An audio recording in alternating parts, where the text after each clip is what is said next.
حرام جتنا بھی کما لیجئے، جتنا بھی کما لیجئے، جتنا بھی کما لیجئے، لیکن اس میں برکت نہیں ہے۔ کماتے کماتے آپ تھک جائیں گے، پیسہ نظر نہیں آئے گا، اللہ چوہے کا 72 مان نکال دے گا۔ وکیل کی جیب میں الگ جائے گا، ڈاکٹر کی فیس میں الگ جائے گا۔ آپ کماتے کماتے تھک جائیں گے، پیسہ نظر نہیں آئے گا۔ کیوں؟ حرام میں کثرت ہے، برکت نہیں ہے۔ پانی کے اندر 3 خوبی ہے، اس کا رنگ، اس کی بو، اس کا مزہ۔ ٹھیک ہے تو پانی پاک ہے، پینے کے لائق ہے۔ اگر پانی میں یہ 3 خوبی میں کوئی ایک خوبی ختم ہو گئی، رنگ، بو، مزہ خراب ہو گیا، تو پانی ناپاک ہو جاتا ہے، پینے کے لائق بھی نہیں رہتا۔ جب حلال کے ساتھ حرام آ جاتا ہے تو حلال بھی تباہ ہو جاتا ہے۔ اگر برکت ہوتی تو 74 سال میں امریکہ برباد نہیں ہوتا۔ جانتے امریکہ کیوں برباد ہوا؟ 74 سال میں غریب ہو گیا۔ 74 سال میں روس برباد ہو گیا، غریب ہو گیا۔ کیوں؟ اس لیے کہ حرام کماتا تھا، حرام کھاتا تھا، سود کماتا تھا، سود کھاتا تھا۔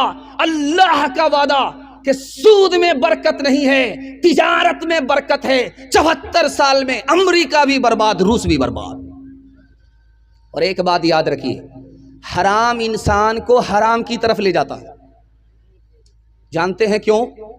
سنیے، لکھنؤ آپ جانتے ہیں، لکھنؤ میں مسلمانوں کی کمیٹی بیٹھی، یہ سننے کے لیے، سنانے کے لیے کہ مسلمان ترقی کیسے کرے گا۔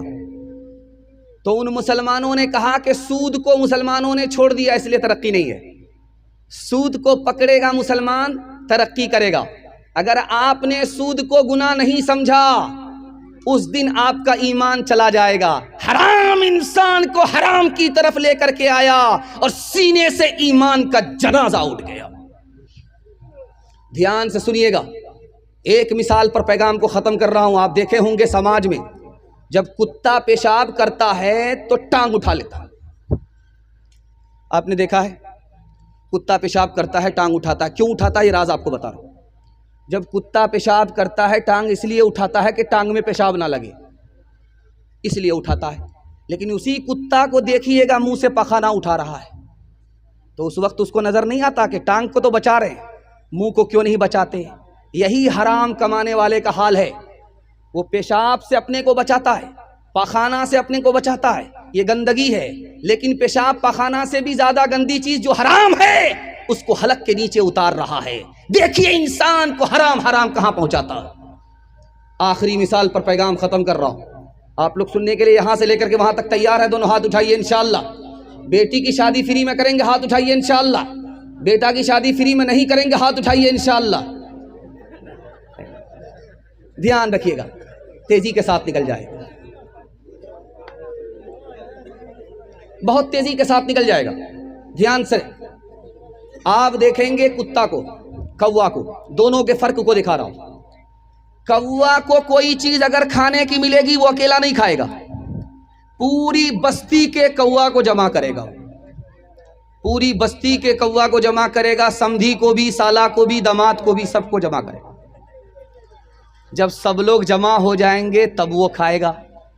لیکن یہی حال دیکھیے دوسری طرف کتے کا، اس کو اتنا بڑا ہاتھی ملا ہے کھانے کو، اکیلا کھا نہیں سکتا، وہ خود بھی نہیں کھائے گا، پوری بستی کے کتے کو کھانے نہیں دے گا۔ حرام کمانے والے کا حال یہی ہے، وہ خود کنجوسی کرتا، خود بھی نہیں کھاتا ہے، اور قوم کی مصیبت میں بھی اس کا پیسہ کام نہیں آتا ہے۔ کتا اور حرام کمانے والا دونوں برابر۔ انشاءاللہ حلال کمائیں گے، انسان اور مسلمان رہیں گے، حساب سے خرچ کریں گے، غریب سے اللہ غنی بنا دے گا۔ ہاتھ اٹھا کر کے وعدہ کیجیے، لوٹ کر کے لائیں گے، کوٹ کر کے کھائیں گے۔ کر تو بھی ترقی دنیا میں، اسباب تجارت پیدا کر، قارون کی دولت ٹھکرا دے، عثمان کی دولت پیدا کر، عثمان کی دولت پیدا کر، دیار عشق میں اپنا مقام پیدا کر،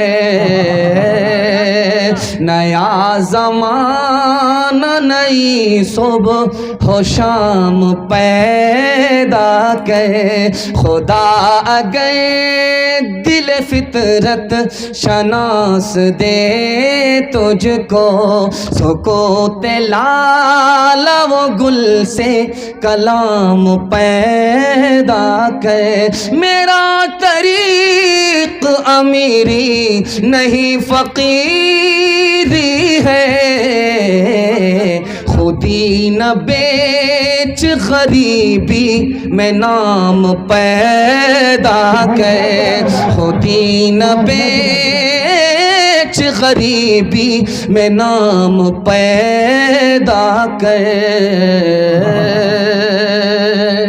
دھیان سے سنیے گا، مدرسے کے حوالے سے سنا رہا ہوں، آپ لوگ سننے کے لیے تیار ہیں؟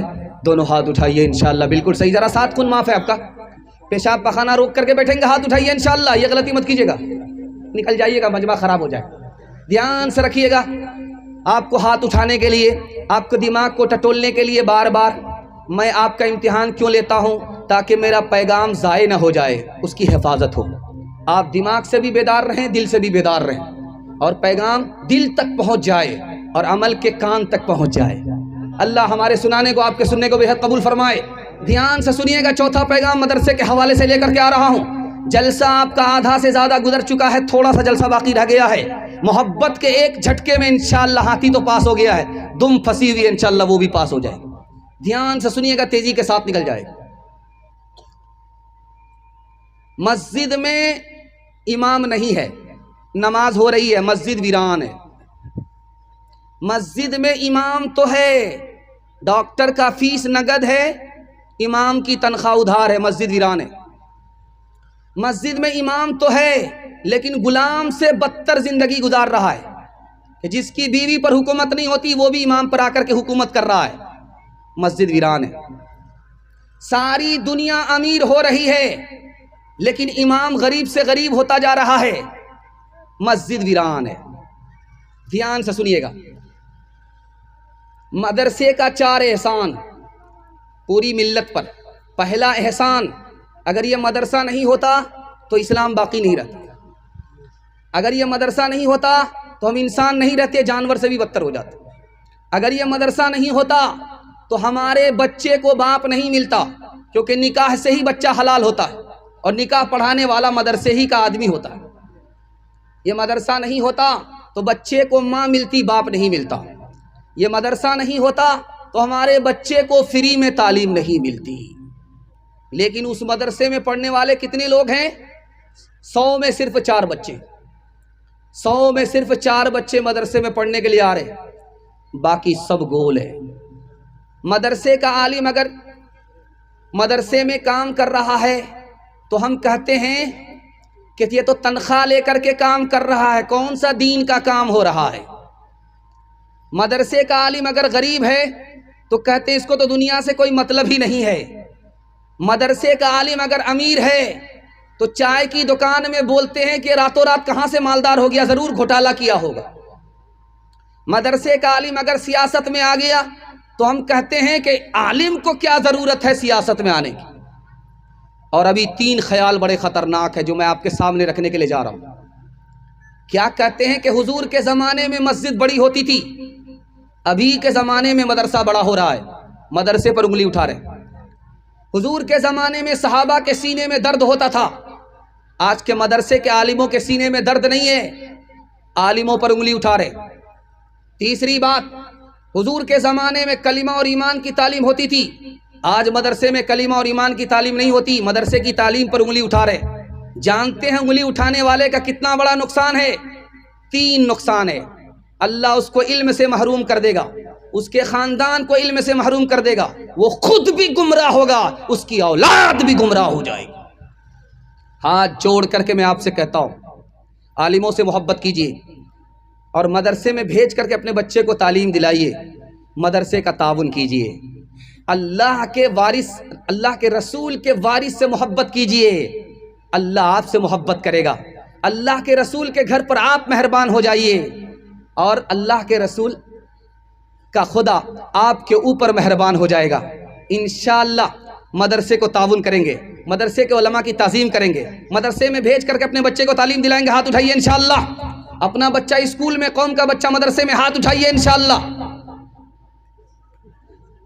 ہر دم برس رہے ہیں انوار مدرسوں میں، آ کر تو کوئی دیکھے ایک بار مدرسوں میں، ہل پل محبتوں کا اظہار مدرسوں میں، گفتار مدرسوں میں، کردار مدرسوں میں، دن بھر تلاوتیں ہیں،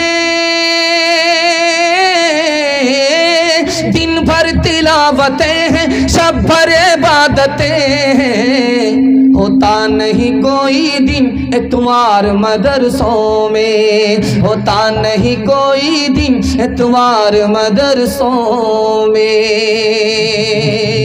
مدرسے کے حوالے سے اتنی جلدی پیغام نکل گیا، اور مدرسے کو آپ نے جو تعاون کیا ہے اور مدرسے کے لوگوں کو جو آپ نے تعظیم دیا ہے، میرا دل خوش کر دیا۔ دل سے دعا دیتا ہوں اللہ آپ کی روزی میں، اللہ آپ کی صحت میں، اللہ آپ کی عمر میں خوب خوب برکت عطا فرمائے۔ دھیان سے سنیے گا، 4 پیغام ہیں اور 10 سے 15 منٹ میں یہ جلسہ نکل جائے گا۔ آپ لوگ سن رہے ہیں، بہت مزے سے سن رہے ہیں، بہت طبیعت سے سن رہے ہیں، آپ نے دل خوش کر دیا۔ میں آپ کا مہمان تھا، آپ نے میزبانی کا حق ادا کر دیا۔ دھیان سے سنیے گا، بچوں کے حوالے سے سنا رہا ہوں، یہاں سے لے کر کے وہاں تک سنیں گے، آپ کا بچہ کامیاب ہوگا، مقدر کا سکندر ہوگا، دنیا کو پیچھے کرے گا، دنیا اس کو پیچھے نہیں کر سکے گی۔ سننے کے لیے تیار ہے؟ دونوں ہاتھ اٹھائیے انشاءاللہ۔ سب سے بعد میں، سب سے لیٹ میں نکاح کریں گے، ہاتھ اٹھائیے انشاءاللہ۔ نکاح کریں گے بعد میں، سب سے لیٹ میں، تو بچہ کہاں سے ہوگا؟